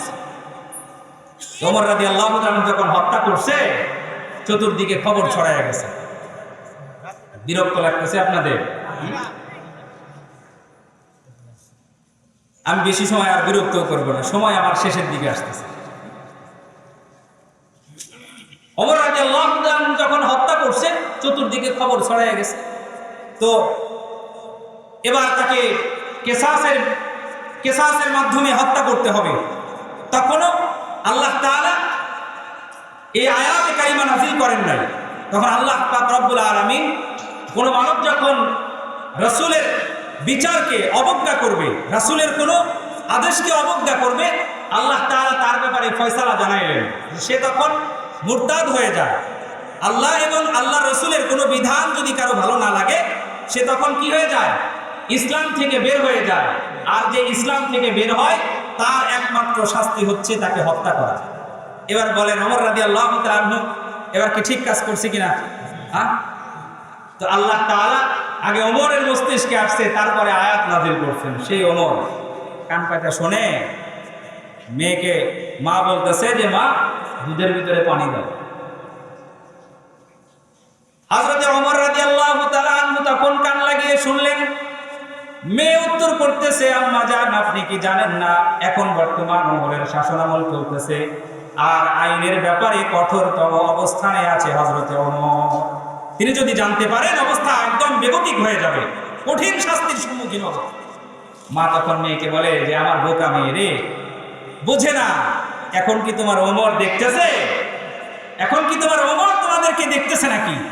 আসলে কি শুনতেছে নাকি বলেন? হ্যাঁ, ওমর কি শুনতেছে কিনা বলেন? মেয়ে তখন উত্তর করতেছে যে মা হযরতে ওমর শোনে নাই, ঠিক আছে বুঝলাম, কিন্তু হযরতে ওমরের আল্লাহ কি শুনতেছে না আমাদের এই কথোপকথন? বলেন তো দেখি আল্লাহ শোনে কিনা, আল্লাহ শোনে কিনা, শুনতে পারে কিনা? যতই অন্ধকার জায়গার মধ্যে আমরা গুনাহের কাজ করি আল্লাহ দেখে কিনা বলেন? যতই প্রকাশ্য দিবালোকে গুনাহ করি ওই গুনাহটাও আল্লাহ দেখে কিনা বলেন? যতই নির্জন জায়গায় বসে আমরা আল্লাহর সঙ্গে নাফরমানি করি ওই নাফরমানি গুলো আল্লাহ দেখেন কিনা বলেন? একজন ঈমানদার তার সামনে যখন আল্লাহর নাম উচ্চারণ হবে, তার প্রকৃত মুমিনের গুণাবলীর বৈশিষ্ট্য হচ্ছে, প্রথম নাম্বারের বৈশিষ্ট্য আল্লাযীনা ইযা যুকিরাল্লাহু ওয়াজিলাত কুলুবুহুম, যখন তার সামনে আল্লাহর নাম উচ্চারণ হবে সঙ্গে সঙ্গে আল্লাহর ভয়ে ভীত হয়ে সব ধরনের অন্যায় অপকর্ম ছেড়ে দিবে। বুঝতে পারছেন? এটা হচ্ছে এক নম্বরের গুণ। এই গুণ আমরা হাসিল করব তো ইনশাআল্লাহ। সবাই কি বলেন? করবেন তো ইনশাআল্লাহ? যদি এই গুণ আমাদের সমাজের ভিতরে প্রতিষ্ঠিত থাকতো। 5 ওয়াক্ত নামাজে কতবার আল্লাহর নামের উচ্চারণ হয় বলেন তো? 5 ওয়াক্ত নামাজে মুয়াজ্জিন কতবার আল্লাহর নামের আওয়াজ দেয়, এই আওয়াজগুলো মুমিনের কান পর্যন্ত যায় কিনা বলেন? আওয়াজানের আওয়াজে আল্লাহু আকবারের ধ্বনি কানে যাওয়ার পরেও যেই মুমিন আজানের জবাব দিয়ে মসজিদে এসে নামাজ আদায় করতে না পারে, তার ঈমান কত দূর পর্যন্ত আছে আপনারাই ভালো করে বলেন। সে কত বড় ঈমানদার এটা আপনারাই ভালো করে বুঝেন, যে সে কত বড় ঈমানদার। কতবার করে তার কানে আওয়াজ পৌঁছায় দেওয়া হয় আল্লাহ সবচাইতে বড়, আল্লাহ সবচাইতে বড়। এই আওয়াজ তার কানে যাওয়ার পরেও সে আল্লাহর আওয়াজ শোনার পরেও দুনিয়ার সবকিছুকে সে বড় মনে করে। খেতে কাজ করতেছে, সেই ক্ষেতের কাজই তার কাছে বড়। দোকানদারি করতেছে, তার দোকান বড়। গরুর দুধ দহন করতেছে, তার কাছে গরুর দুধ বড়, দহন করাই বড়। অথচ সাহাবায়ে কেরামদের সামনে যখন আজানের আওয়াজ তাদের কানে যাইতো, দোকান যদি খোলা থাকে, দোকান খোলা অবস্থায় রয়েছে, চলে গেছে, আল্লাহর আওয়াজ দিছে ওখানেই যাইতে হবে, এখানে আর কোনো কিচ্ছু বড় নাই, আল্লাহর চাইতে আর কোনো কিচ্ছু বড় নাই। আল্লাহর চাইতে বড় কেউ আছে বলেন? আল্লাহর চাইতে বড় আর কেউ আছে? যখন আল্লাহর নামের আওয়াজ হবে তখন আমাদের উচিত কি? ইমানের তাকিদ হচ্ছে ঈমান আমাকে আল্লাহর আওয়াজের দিকে ছুটে নিয়ে যাবে, আল্লাহর আওয়াজের দিকে কি করবে? ধাবিত করবে। এই আওয়াজ কি এই যে মেলা পর্যন্ত পৌঁছাইতেছে না বলেন? মেলা পর্যন্ত পৌঁছাইতেছে না, দোকান পর্যন্ত আওয়াজ পৌঁছাইতেছে না। এই আওয়াজ পৌঁছানোর পরেও এরপরেও আমার দিল আমাকে এই আওয়াজ পর্যন্ত নিয়ে আসতে পারতেছে না, তাহলে আমার ঈমান কত মজবুত আছে এটা আমরা বুঝে নেই। আমাদের ঈমান ভোতা হয়ে গেছে। ভোতা ঈমান দিয়ে আল্লাহর সেই দামি জান্নাতে যাওয়া সম্ভব? যেই জান্নাতের একটা ইট হবে স্বর্ণের, আর একটা ইট হবে রূপার, প্লাস্টার হবে মেশক আম্বরের। আল্লাহ রাসূল বলেন এই জান্নাতের ভিতরে এত বড় কামরাও আল্লাহ তাআলা বানাইছেন, যে কামরার ভিতরে পুরা পৃথিবীকে ধরে যদি রাখা হয় একটা ছাগলের বাচ্চার চাইতে বড় দেখা যাবে। সুবহানাল্লাহ বলেন। আল্লাহ তাআলা এমন জান্নাত বানাইছেন এই ভোতা ইমানদারদের জন্য। কি বলেন? আপনাকে আমাকে এই শুধু সপ্তাহের জুমার নামাজ আদায়ের বদৌলতে যদি আল্লাহ জান্নাত দেয়, হযরতে খাব্বাব রাদিয়াল্লাহু তাআলা দাঁড়ায়া যাবে না আল্লাহর সামনে যে আল্লাহ তুমি তাকে জান্নাত দিয়ে দিলে এইটুকু কাজের বিনিময়ে আমরা কি দোষ করছিলাম? আমরা এত ত্যাগ স্বীকার কেন করলাম? কেন আগুনের কয়লার উপরে নিজেকে সপায়া দিছিলাম? হযরতে বেলালে হাবশী দাঁড়ায়া যাবে, আল্লাহ কেন এই গলায় লা ইলাহা ইল্লাল্লাহ উচ্চারণ করার কারণে, আহাদ উচ্চারণ করার কারণে কেন এই গলার ভিতরে রশি ঝুলাইয়া পুরা মক্কা নগরী ঘুরলাম? দাঁড়ায়া যাবে না? কি বলেন? হযরতে খুবাইব রাদিয়াল্লাহু তাআলা দাঁড়ায়া যাবে আর আল্লাহর কাছে বলবে আল্লাহ কেন কাফেরদের বর্ষারাঘাত বরদাস্ত করলাম? হযরতে সাহাবায়ে কেরামরা দাঁড়ায়া যাবে কেন আমরা এত ত্যাগ তিতিক্ষা স্বীকার করলাম, এত ত্যাগ করলাম, এত কষ্ট বরদাস্ত করলাম? জাফর রাদিয়াল্লাহু তাআলা দাঁড়ায়া যাবেন আল্লাহর কাছে আল্লাহ কেন নিজের সন্তানদেরকে এতিম করলাম? এভাবে বসে বসেই যদি তোমার জান্নাত পাওয়া যায়, আমিও তো বাড়িতে বসে থাকলে পারতাম, আমি তো সন্তানদের সাথে সময় কাটাইতে পারতাম। কেন নিজের হাত কাটাইলাম? কেন নিজের পাও কাটাইলাম? কেন দেহের ভিতরে 100-র উপরে আঘাত খাইলাম আমি? আল্লাহর কাছে বলবে না? শুধু সপ্তাহের জোয়ার নামাজ আদায় করলে মুসলমান হওয়া যায় না। শুধু জানাজার আদায় করলে মুসলমান হওয়া যায় না। কোরবানির দিন শুধু কোরবানি আদায় করলে মুসলমান হওয়া যায় না। মুসলমানিত্ব অর্জন করতে হলে মুসলমানের সব গুণাবলী আপনার ভিতরে 100% থাকতে হবে। কেন? আল্লাহ সুবহানাহু ওয়া তাআলা বলেছেন উদখুলু ফিস সিলমি কাফা, তোমরা ইসলামের ভিতরে পরিপূর্ণভাবে প্রবেশ করো। মশারির ভিতরে অর্ধেক ঢুকছেন আর অর্ধেক মশারির বাইরে, এরকম হয়েছে কখনো? কি বলেন? যে অর্ধেক তো ঢুকছি বা হাতটা দিয়ে মশারির ভিতরে রয়েছেন আপনি, এরকম হয়েছে কখনো? মশারির ভিতরে কি অর্ধেক ঢোকেন না পুরোটা ঢোকেন? দুনিয়ার সামান্য মশার কামড় থেকে বাঁচার জন্য যদি পূর্ণাঙ্গভাবে মশারির ভিতরে ঢোকেন, আল্লাহর আযাবের ভয়াবহতা থেকে বাঁচার জন্য আপনাকে অবশ্যই পূর্ণাঙ্গ ইসলামের ভিতরে ঢোকার বিকল্প কোনো রাস্তা না আছে? কথা বলেন, আওয়াজ নাই, আমার কথা বোঝেন নাই? দুনিয়ার সামান্য মশার কামড় থেকে বাঁচার জন্য যদি এত প্রোটেকশন আপনি ব্যবহার করেন, কয়েল জ্বালাইতে হয়, এরপরে আবার মশারি টানাইয়া সেই মশারির ভিতরে আপনাকে ঘুমাইতে হয় কেন? মশা যদি কামড় দেয় ডেঙ্গু হবে, ম্যালেরিয়া হবে, এই সামান্য রোগে আক্রান্ত হওয়ার ভয়ে যদি আপনি মশারির ভিতরে ঢোকেন, আবার ঘরের ভিতরে কয়েল জ্বালায় এত প্রোটেকশনের ব্যবস্থা করেন, তাহলে আল্লাহর আযাব থেকে বাঁচার জন্য কি পরিমাণ প্রোটেকশন আপনার দরকার বলেন? কি পরিমাণ ইসলামের ভিতরে আপনার কি পরিমাণ ভাবে ঢোকার দরকার বলেন? আপনারাই স্বাভাবিক জ্ঞানে বোঝেন আল্লাহর আযাব কি মশার কামড়ের চাইতে ভয়াবহ কিনা বলেন? আল্লাহর আযাব এত ভয়াবহ, তিনি আল্লাহ তাআলা বলেন জাহান্নামীদেরকে এমন পোশাক পরিধান করানো হবে যা হবে আল কাতরার। কিসের পোশাক হবে বলেন? আল কাতরার পোশাক হবে। পানিও কি হবে জানেন? ফুটন্ত পুজ এবং ফুটন্ত পানি, ফুটন্ত পুজ, ফুটন্ত পানি। আপনি ভিআইপি গেস্ট, আপনার জন্য পোলাও রান্না করা হয়েছে, ভিআইপি কাবাব, তারপরে কালা ভুনা, কলিজা ভুনা, সব কিছু একদম থরে থরে করে সাজায় দিছে। হ্যাঁ, পুরা স্বর্ণের প্লেটের ভিতরে আপনাকে খাবার দিছে। অনেক খুশির ব্যাপার স্যাপার নাকি বলেন? অনেক সম্মানের ব্যাপার স্যাপার। 100 পদের খাবার আপনার সামনে দিয়ে দিছে। এই এক কোনায় আপনার ফোড়া থেকে বের হয়েছিল একটু পুষ, এটা এক জায়গায় রেখে দিছে, আপনি সেটা দেখছেন। খাইতে পারবেন? হ্যাঁ, কেন খাইতে পারবেন না? এত সুন্দর কাবাব, এত সুন্দর কালা ভুনা গরুর গোস্তের, এত সুন্দর মুরগির গোস্তের ভুনা, ডিম ভুনা, সবজি ভর্তা, এত কিছু আপনাকে দিছে। এই এক কোনায় এক ফোঁটা একটা পুজের, এটা কি এত সমস্যা বলেন? জাহান্নামীদের এটা ঢোকে ঢোকে পান করানো হবে, গ্লাসে গ্লাসে পান করানো হবে। জানেন? বরদাস্ত করতে পারবেন? হ্যাঁ, বরদাস্ত করতে পারবেন? জাহান্নামের এক একটা বিচ্ছু হবে এক একটা উটের মতো বড় বড়। হ্যাঁ, এক একটা বিচ্ছু হবে এক একটা উটের মতো বড় বড়। বরদাস্ত করার ক্ষমতা আছে? আগুনের এক একটা স্ফুলিঙ্গ হবে, আগুন জ্বালায়া যখন লাড়া দেন ভিতরে, উপরে অনেক লেলিহান শিখা ওঠে না? কি বলেন? হ্যাঁ, অনেক ছোট ছোট আগুনের টুকরাগুলো ওঠে না? জাহান্নামের এরকম ছোট ছোট টুকরাগুলো কত বড় হবে জানেন? মনে হবে এক একটা বড় বড় পাহাড় পড়তেছে।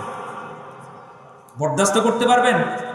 মশার কামড়ের ভয়ে যদি আপনি পূর্ণাঙ্গভাবে মশারের ভিতরে ঢোকেন, এই আযাবের ভয়ে আপনার পূর্ণাঙ্গ ইসলামের ভিতরে ঢোকা সম্ভব না। হ্যাঁ, এই আযাব আপনাকে পূর্ণাঙ্গ ইসলামের ভিতরে ঢুকাইতে পারে না। এরপরেও যদি আপনাকে না ঢুকাইতে পারে, আপনি শুধু জুমার নামাজ পড়ে ভাবলেন আপনি মুসলমান, আপনি এটা মুসলমান। আমার কথা বোঝেন নাই? হয়তো খারাপ দেখা গেছে। আপনি কোনো চুল পরিমাণ মুসলমান না। কিসের মুসলমান? এই মুসলমানিত্ব যদি মুসলমানিত্ব হওয়া যাইতো, এরকম জুমার নামাজ দিয়ে যদি মুসলমান হওয়া যাইতো, আবু জেহেল বড় মুসলমান হইতো, কবে স্বীকার করে নিত? কেন উতবা, শাইবা, ওয়ালিদ ইবনে মুগীরা তারা কবে স্বীকার করে নিয়ে নিত? এটা সুদ খাইতেছে, আল্লাহ নিষিদ্ধ করে দিয়েছে যে সুদ খায়, আল্লাহ এবং আল্লাহ রাসূলের সাথে যেন সে যুদ্ধ ঘোষণা করে দেয়। এরপরেও সুদ খায়, বড় মুসলমান। ঘুষ খায়, বড় মুসলমান। বেনামাজি, বড় মুসলমান। অথচ তো জাহানের সরদার বলেছেন নামাজ হচ্ছে এমন ইবাদত যা মুসলমান এবং কাফেরের মাঝে পার্থক্য তৈরি করে। অর্থাৎ যে নামাজ আদায় করলো সে মুসলমান, যে নামাজ আদায় না করে সে কখনোই মুসলমান হতে পারে না।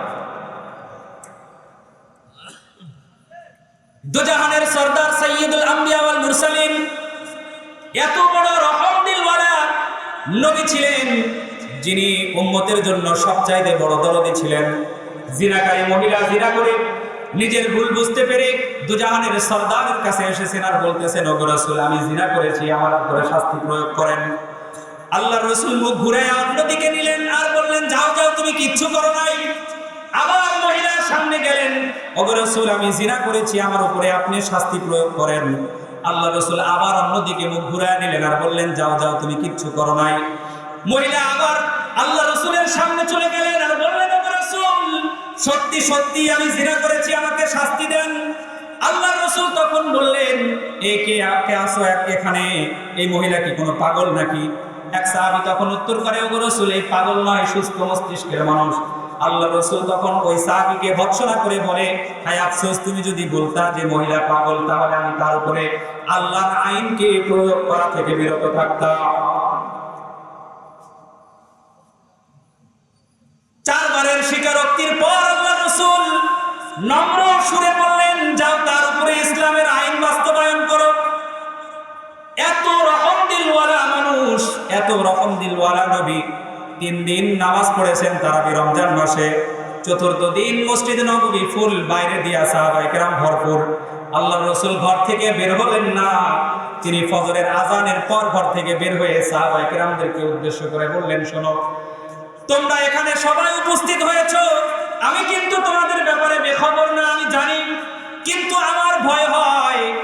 আমি তো স্বতঃস্ফূর্তভাবে আদায় করাইতেছি, তোমরাও স্বতঃস্ফূর্তভাবে আদায় করতেছো। আজকেও যদি চতুর্থ দিন আদায় করি, না জানি আমার আল্লাহ এই নামাজকে আমাদের সকলের সন্তুষ্টি দেখে আল্লাহ না জানি আমার উম্মতের উপরে এটা ফরজ করে দিয়ে দেয়। এই ভয়ে আমি ঘর থেকেই বের হই না। এত দয়া তার উম্মতের প্রতি। সেই দুজাহানের সরদার নবী বেনামাজির ব্যাপারে কি বলে জানেন? দুজাহানের সরদার বলেন, আমার মনে চায় নামাজের সময় যখন হয়ে যায়, একজনকে আমার জায়নামাজে মুসাল্লায় আমার নামাজের ইমামতির দায়িত্ব দিয়ে কিছু যুবক সাথীদেরকে নিয়ে বের হই, আর ওই সমস্ত বাড়িতে যাই, কিছু কাঠ সংগ্রহ করে ওই সমস্ত বাড়ির চতুর্পাশে দিয়া আগুন জ্বালায় দেই। আযান হওয়ার পরে যেই বাড়ি থেকে মসজিদে নামাজের জন্য লোক আসে না, তাদের বাড়ি ঘর দুয়ার আমার মনে চায় আমি জ্বালায় দেই। কত বড় মারাত্মক কথা! এত বড় দরদি রাসূল, এত বড় দরদি রাসূল জিনা করার পরেও তিনি বলতেছেন, যাও যাও যাও, তুমি কিচ্ছু করো না, আল্লাহর সাথে তওবা করে মীমাংসা করে নাও। অথচ জিনাকারীর ব্যাপারে প্রকাশ্য শাস্তির বিধান আল্লাহ তাআলা দিয়েছেন। বিবাহিত নারী এবং বিবাহিত পুরুষ যদি জিনা করে, তাদের কোমর পর্যন্ত জমিনের ভিতরে গেড়ে তাদেরকে সঙ্গে সার করতে হবে, পাথর নিক্ষেপ করে। মুসলমানদের একটা জামাত পাথর নিক্ষেপ করে হত্যা করবে, এটা বিবাহিত নারী পুরুষের ব্যাপারে বিধান। অবিবাহিত যদি হয় 80টা করে বেত্রাঘাত। এই প্রকাশ্য বিধান আল্লাহ রাসূল বাস্তবায়ন করতে তিনি দ্বিধাবোধ করতেছেন। অথচ বেনামাজির ব্যাপারে রাসূল কি বলেন? আমার মনে চায় তাদের বাড়ি ঘর দুয়ার আগুন দিয়ে জ্বালায়া দেয়। শুধুমাত্র জ্বালায়া দিই না, বাড়িতে মহিলা এবং ছোট বাচ্চারা এবং বৃদ্ধরা আছে, তাদের খাতিরে আমি তাদের বাড়ি ঘর দুয়ার জ্বালায় দিতে পারি। আল্লাহু আকবারের ধ্বনি, আল্লাহ সবচাইতে বড়। আল্লাহর নামের আওয়াজ শোনার পরেও যার দিল তাকে আল্লাহর আওয়াজের উৎপত্তি স্থল পর্যন্ত নিয়ে আসতে পারে না, তার ঈমান বড় ভোঁতা। এই ভোঁতা ঈমান দিয়া কখনোই আল্লাহর পক্ষ থেকে জান্নাতের সুসংবাদ পাওয়া যাবে না। শুধু জুমার নামাজ আদায় করে আপনি বড় মুসল্লি হয়েন না, বড় মুসলমান হয়েন না। আপনার নাম যতই আব্দুল রাজ্জাক হোক, যতই আব্দুল হান্নান হোক, যতই আব্দুল সাত্তার হোক, যতই আব্দুল গফফার হোক, যতই মোহাম্মদ হোক, যতই ওসমান হোক, যতই আলী হোক, কেউ আপনাকে বাঁচাইতে পারবে। বুঝাইতে পারছেন কথা? কথা আপনাকে বুঝাইতে পারছি আমি? যদি আপনি ইসলামের ভিতরে পরিপূর্ণভাবে প্রবেশ না করেন, যে ঈমান আপনাকে পরিপূর্ণ ইসলামের ভিতরে তুলতে না পারে, ওই ঈমান ঈমানই না, ওই ঈমান কি না, ঈমানই হতে পারে না। তাহলে আমরা এক নম্বরের গুণ জানলাম, কি বলেন? আল্লাযীনা ইযা যুকিরাল্লাহু ওয়াজিলাত কুলুবুহুম, যখন তাদের সামনে তাদের রবের নাম উচ্চারণ হবে, আল্লাহর নাম উচ্চারণ হওয়ার সঙ্গে সঙ্গে তাদের অন্তরগুলো ভয়ভীত হয়ে যাবে। কোন ধরনের গুনাহের কাজ তখন আর তারা কি করতে পারবে না, করতে পারবে না। আল্লাহ তাআলা আমাদের সকলকে এই গুণ হাসিল করার তৌফিক দান করুন। আরো আসতে বলেন আমিন, আরো আসতে বলেন আমিন। আল্লাহ পাক রব্বুল আলামিন তিলাওয়াতকৃত আয়াতের দ্বিতীয় অংশে বলতেছেন, ওয়াইদা তুলিয়াত আলাইহিম আয়াতুহু যাদাতহুম ঈমানা, যখন তাদের সামনে তাদের আল্লাহর কালাম পাঠ করা হয় তখন তাদের ঈমান কয়েক গুণ বেড়ে যায়। আল্লাহু আকবার বলেন। আমি কোথা থেকে তেলাওয়াত করতেছি বলেন? আল্লাহর কালাম থেকে। কোথা থেকে? আওয়াজ নাই আপনাদের, আমি বুঝতেছি না। আমার চাচি আম্মারা যারা আওয়াজ শুনতেছেন, আপনারা কি আজকে খাওয়ায়া পাঠাইছেন নাকি না খাওয়ায়া? কোনো ওয়াদা নিছে আপনাদের কাছ থেকে? হুজুর যতই বলুক আওয়াজ কিন্তু দিবা না, খবরদার। এই যে নির্বাচন আসতেছে, এই আপনারাই আপনাদের সেই ফুলের মতো পবিত্র নেতাদের, যাদের চরিত্র এরকম ফুলের মতো, টেম্পো স্ট্যান্ডে চাঁদাবাজি করে, একজন বাড়ি করতে লাগলে সেখানেও যা চাঁদা দাবি করে, প্রতিবেশীর বাড়িতে যা হাঙ্গামা সৃষ্টি করে, ওই সমস্ত ফুলের মতো পবিত্র নেতাদের নামেও যখন স্লোগান দিবেন, সেই নরুন বাজারের ভিতরে যখন দিবেন, ভাকুয়াদি থেকে শোনা যাবে যে দিতেছে আমার নেতা তোমার নেতা, অমুক ভাই, আমার নেতার চরিত্র ফুলের মতো পবিত্র, দিবেন না? গলা ফাটায় দিবেন। অথচ আপনার ঈমান আপনাকে আপনার রবের নামের উচ্চারণ উচ্চ আওয়াজে করাইতেই দিতেছেন। প্রকৃত মুমিনের দ্বিতীয় নম্বরের গুণ আল্লাহ তাআলা বর্ণনা করেন, ওয়াইদা তুলিয়াত আলাইহিম আয়াতুহু যাদাতহুম ঈমানা। প্রকৃত ঈমানদার তো তারাই যাদের সামনে যাদের আল্লাহর নামের তেলাওয়াত করা হয়, কালামুল্লাহ থেকে তেলাওয়াত করা হয়, যাদের সামনে আল্লাহর তেলাওয়াত, আল্লাহর নাজিলকৃত আয়াতগুলো তেলাওয়াত করা হয়, তখন তাদের ঈমান কয়েক গুণ বেড়ে যায়। আল্লাহর নামের কালাম, এই কালামুল্লাহ শোনার পরে যদি আমার ঈমান বৃদ্ধি না হয়, তাহলে বুঝতে হবে কি, আমার ঈমান যে পর্যায়ে ছিল সেখান থেকে যদি না বাড়ে, বুঝতে হবে আমার ঈমানকে দাঁড় দিতে হবে, ভোঁতা হয়ে গেছে। ঈমান কিভাবে বাড়ে? তেলাওয়াত শুনলে পরে। আল্লাহ রাসূলের এক বিশিষ্ট সাহাবী হযরতে উসমান ইবনে মাযউন রাদিয়াল্লাহু তাআলা, প্রথম জামানার প্রথম সারির মুসলমানদের, সম্ভবত 1 থেকে 8ম এই 8 জনের একজন তিনি, হযরত উসমান ইবনে মাযউন রাদিয়াল্লাহু তাআলা।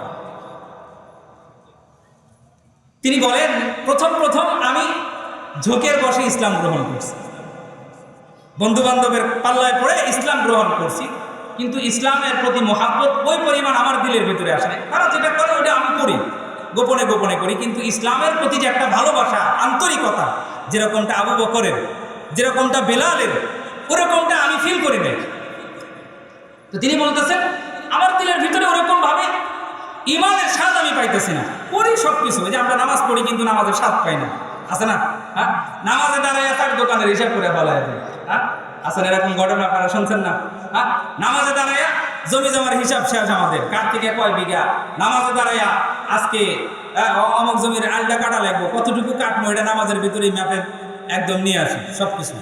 নামাজের ভিতরে শান্তি পায় না, বলে যে নামাজ তো পড়ি কিন্তু নামাজের ভিতরে তো মন বসাইতে পারতেছে।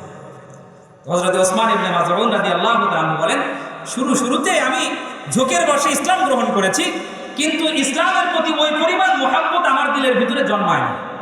তো একদিন দুজাহানের সর্দারের সামনে বসা, হঠাৎ করে রাসূলের চেহারার ভিতরে এমন একটা ভাব আসলো যেটা ওহী নাজিলের সময় ভাব আসে, থরথর করে কাঁপতেছে। কিছুক্ষণ তিনি চুপ থাকলেন। এরপরে যখন তার ভাবটা স্বাভাবিক হয়ে গেল, তিনি তখন আমাদেরকে বললেন যে এইমাত্র আমার কাছে জিবরাইল আমিন আসছেন এবং আমাকে একটা আয়াতে কারিমা দিয়ে গেলেন। আল্লাহ রাসূল তখন তিলাওয়াত করে শোনান আয়াতটা, যেই আয়াতটা আমরা প্রত্যেক জুমার শেষ খুতবায় আমরা শুনি। যেই খুতবা যখন ইমাম সাহেব পড়া শুরু করে, এটা আমাদের কাছে বাংলা হয়ে গেছে। যখন ইমাম সাহেব এই পর্যন্ত যায়, আমরা দাঁড়ানোর প্রিপারেশন নিয়ে নিই। আমরা দাঁড়ানোর কি করি? প্রিপারেশন নিয়ে নিই। তো ইন্নাল্লাহা ইয়া'মুরু বিল আদলি ওয়াল ইহসান ওয়া ইতা'i যিল কুরবা ওয়া ইয়ানহা আনিল ফাহশাই ওয়াল মুনকারি ওয়াল বাগই ইয়া'iযুকুম লাআল্লাকুম তাযাক্কারুন। বাংলা আয়াত কিনা বলেন? এটা বাংলা আয়াত হয়ে গেছে না? এতবার পড়া হয় যে এটা বাংলার মতো হয়ে গেছে আমাদের কাছে। হযরত ওসমান ইবনে মাসউদ রাদিয়াল্লাহু তাআলা আনহু বলেন, আল্লাহ রাসূল যখন আমাদের সামনে তেলাওয়াতকৃত আয়াতটা তেলাওয়াত করে শোনালেন, এতদিন পর্যন্ত আমার ঈমানটা ঝুলন্ত অবস্থায় ছিল, আমি দোদুল্যমান অবস্থায় ছিলাম। যখন আল্লাহ রাসূল আমাকে তেলাওয়াতকৃত আয়াতটা শোনাইলেন, আমি আমার অন্তরের ভিতরে ফিল করলাম কে যেন আমার অন্তরের ভিতরে ঈমানকে একদম গেড়ে দিয়ে গেছে। সুবহানাল্লাহ, বলেন না? যখন তাদের সামনে তেলাওয়াত করা হবে আল্লাহর আয়াত, তখন তাদের ঈমান কি হবে? যাদাতহুম ঈমানা, তখন তাদের ঈমান কয়েক গুণ বেড়ে যাবে। সুবহানাল্লাহ, বলেন না? এই আয়াতগুলো শোনার পরে আমাদের ঈমান যদি বাড়ে, কোরআনের এই তাফসীর মাহফিল শোনার পরে যদি আমাদের ঈমান বাড়ে, বুঝতে হবে আমাদের মধ্যে ঈমান আছে। যদি না বাড়ে, বুঝতে হবে কি? ঈমান জ্বালাইতে হবে। না যদি বাড়ে তাহলে কি করতে হবে? ঈমানকে বাড়াইতে হবে, জ্বালাইতে হবে ঈমানের আগুন। দ্বিতীয় নাম্বারের গুণ আমি শর্টকাট শেষ করে দেব, যেহেতু 5টা গুণাবলী বর্ণনা করতে চেয়েছি, হুজুরও চলে আসছে। তৃতীয় নাম্বারের গুণ হচ্ছে ওয়া আলা রাব্বিহিম ইয়াতাওয়াক্কালুন। যারা ঈমানদার হবে প্রকৃত অর্থে, তারা তাদের রবের উপরে তাওয়াক্কুল করবে, ভরসা করবে। কার উপরে? বলেন, কথা বলে না। ভরসা করবে কার উপরে? আরো জোরে আওয়াজে বলেন, কার উপরে ভরসা করবে? একজন প্রকৃত মুমিন সব সময় আল্লাহর উপরে তাওয়াক্কুল করবে। চতুর্থ নাম্বারের গুণ আল্লাযীনা ইউকিমুনাস সালাত, তারা সালাত কায়েম করবে। তারা কি করবে? সালাত কায়েম করবে। যারা নামাজ পড়ে না, সালাত আদায় করে না, তারা কখনোই প্রকৃত মুমিন হতে পারে না। বুঝাইতে পারছি কথা? যারা সালাত আদায় করে না, তারা প্রকৃত মুমিন কখনোই হতে, কথা বলে না, কখনোই তারা প্রকৃত মুমিন হতে পারে না। সালাত কায়েম করা এগুলো বিশাল এক ব্যাপার, আমি শুধু শর্টকাটে বলে যাচ্ছি যেহেতু হুজুর চলে আসছে। পঞ্চম নাম্বারের গুণ হচ্ছে ওয়ামিম্মা রাযাকনাহুম ইউনফিকুন, আর তারা আল্লাহর দেওয়া সম্পদ থেকে আল্লাহর রাস্তায় ব্যয় করবে। যারা ব্যয় করবে না, তারা কি প্রকৃত মুমিন হতে পারে? বলেন। এই যে আপনাদের এখানে একটা মাদ্রাসা, হাফিজিয়া মাদ্রাসা, না এতিমখানা, এটা একটা এতিমখানা মাদ্রাসা না? আমরা কি এই মাদ্রাসাকে মহাব্বত করি? মহাব্বত করি না। আমরা অনেক জায়গায়, ম্যাক্সিমাম জায়গায় এই মাদ্রাসা মসজিদগুলো নিয়ে আমরা দলাদলি করি। এক দলাদলি করে কি করি? অমুকে এই কাজের দায়িত্ব আছে না, আমরা যাইতাম না। আপনি কার সাথে দুশ্মনী করতেছেন বাবা? এই ঘরটা কি ওই সভাপতির, যাকে সভাপতিকে কেন্দ্র করে, যেই সেক্রেটারিকে, যেই ক্যাশিয়ারকে কেন্দ্র করে যে অমুককে কেন সেক্রেটারি বানাইছে, আমি এখানে যাব না? এই মাদ্রাসা কি তার? কি বলেন? এখানে কি তার বাপদাদার কিতাব পড়ানো হয়? কথা বলে না। কার কিতাব পড়ায়? এই মাদ্রাসায় কার কিতাব পাঠ করানো হয়? আল্লাহর কিতাব পাঠ করানো হয়, কিতাবুল্লাহ শিখানো হয়। এখানে এই জায়গার সাথে সম্পৃক্ত তো আল্লাহর সাথে, দুনিয়ার কোনো মানুষের সাথে সম্পৃক্ত নাই। এখানে দল মত নির্বিশেষে সকলেই এই মাদ্রাসাকে সহযোগিতা করবেন। করবেন তো ইনশাআল্লাহ? কারা কারা সহযোগিতা করবেন? দুহাত উঁচু করে দেখান, স্বীকারোক্তি দেন ইনশাআল্লাহ। কারা কারা এই মাদ্রাসায় সহযোগিতা করবেন? আমি আপনাদের কাছে টাকা চাবো না, আমি টাকা চাবো না, সহযোগিতা করবেন। এই মাদ্রাসাকে মহাব্বত করবেন, মাঝে মাঝে আসবেন, তাদের খোঁজ খবর নেবেন, তারা কি খায়, কিভাবে তারা পড়তেছে, তাদের কোনো জিনিসের অসুবিধা আছে কিনা। একটা জিনিস আপনাদের এখানে ভালো লাগছে, এই গ্রামের যত কোরআন শরীফ আছে আপনাদের রাখার একটা জায়গা এটা হচ্ছে। হ্যাঁ, আমি যেটা খেয়াল করে দেখলাম, ছাত্র তো অল্প, কিন্তু কোরআন শরীফে ভরপুর। গ্রামের কোথায় কোনো বাড়িতে আর কোরআন শরীফ নাই, কোরআন শরীফ সব এখানে দিয়ে দিয়েছে। হ্যাঁ, এখন সব বাড়িতে টিভি ঢুকছে, মোবাইল ঢুকছে। আগে তো মহিলারা কোরআন তেলাওয়াত করতো, এখনকার মহিলারা টিভি তসবিহ হবে টিভিতে। সব কিছু তাদের ওই জায়গায় হয়ে গেছে। কোরআনের আওয়াজ আর কারো ঘরে নাই, তো কোরআন থাকবে কিভাবে ঘরে? এ কারণে কি করে, হুজুরদেরকে প্রশ্ন করে, হুজুর আমার ঘরে তো টিভিও আছে, কোরআন শরীফ আছে, তো যেই ঘরে টিভি থাকে ওই ঘরে কি কোরআন শরীফ রাখা যাবে? তো হুজুর তো স্বাভাবিকভাবেই বলবে যে না, যে ঘরে কোরআন থাকবে ওই ঘরে টিভি রাখা যাবে না। তো বলতেছে যে হুজুর, টিভি তো আমার নিত্য প্রয়োজনীয় জিনিস। হ্যাঁ, কোরআন যেহেতু প্রতিদিন পড়া হয় না, এটা একটু অন্য জায়গায় ট্রান্সফার করে দিই। এটা হচ্ছে মুমিনের অবস্থা, ইমানদারদের অবস্থা, মুসলমানের অবস্থা। কোরআনকে সরাই দিবে ঘর থেকে, টিভিকে সরাইতে পারবে না। বুঝতে পারছেন? তো কোরআন আছে অনেকগুলো, এটা আপনাদের একটা আশ্রয়স্থল হয়েছে। তো সেই সুবাদে হলেও এসে এদেরকে দেখেন এরা কি খায় কি পরে, যেহেতু এতিমখানা, এতিমের মাথার উপরে হাত বুলায় দিলে আল্লাহ দিলের ভিতরে শান্তি দান করে। সুবহানাল্লাহ বলেন। তো এই যে 5টা গুণ, 1 নাম্বার গুণ হচ্ছে আল্লাহর নাম যখন উচ্চারণ হবে তখন তারা কি করবে, তাদের অন্তর বিগলিত হয়ে যাবে, আল্লাহর ভয়ে ভীত হয়ে সব ধরনের গুনাহ থেকে তারা বেঁচে থাকবে। যখন সব ধরনের গুনাহ থেকে আপনি বেঁচে থাকবেন, আল্লাহ পাক রব্বুল আলামিন তখন আল্লাহর কাছে আপনার মর্যাদা বেড়ে যাবে। লাহুম দারাজাতুন ইনদা রাব্বিহিম, আল্লাহর কাছে আপনার মর্যাদা বেড়ে যাবে। তখন যখন আল্লাহর আয়াত আপনার সামনে পাঠ করা হবে তখন আপনার ঈমান আরো বেড়ে যাবে, মজাই লাগবে, শুধু মজাই লাগবে, মজাই লাগবে, শুনতেই থাকবেন, শুনতেই থাকবেন। এরপরে আল্লাহর উপরে পূর্ণাঙ্গ তাওয়াক্কুল করবেন, নামাজ কায়েম করবেন এবং আল্লাহ আপনাকে যে সম্পদ দান করেছে সেই সম্পদ থেকে খরচ করবেন। এই 5টা গুণ যার ভিতরে আসবে, আল্লাহ তাআলা এই 5 গুণ বর্ণনা করে বলতেছে উলাইকা হুমুল মুমিনুনা হাক্কা, এরাই হচ্ছে প্রকৃত মুমিন। এরাই কারা বলেন? প্রকৃত মুমিন। আল্লাহ তাআলা আমাদের সকলকে প্রকৃত মুমিন হওয়ার তৌফিক দান করুক, সবাই বলেন আমিন। এই 5টা গুণ যাদের ভিতরে আসবে, এবার আল্লাহ তাদেরকে 3টা পুরস্কারের কথা বলছে। কয়টা? লাহুম দারাজাতুন ইনদা রাব্বিহিম, তাদের জন্য রয়েছে তাদের রবের নিকট সম্মান মর্যাদা, সম্মান মর্যাদা রয়েছে তাদের রবের নিকট। ওয়া মাগফিরা, এবং ক্ষমা। ওয়া রিজকুন কারীম, এবং সম্মানিত রিজিক, সম্মানজনক রিজিক রয়েছে তাদের রবের নিকট। আল্লাহ তাআলা এই গুণগুলো আমাদের সকলকে হাসিল করার তৌফিক দান করে এই সম্মানে আমাদের সকলকে ভূষিত হওয়ার তৌফিক দান করুক। আমিন বলেন সবাই।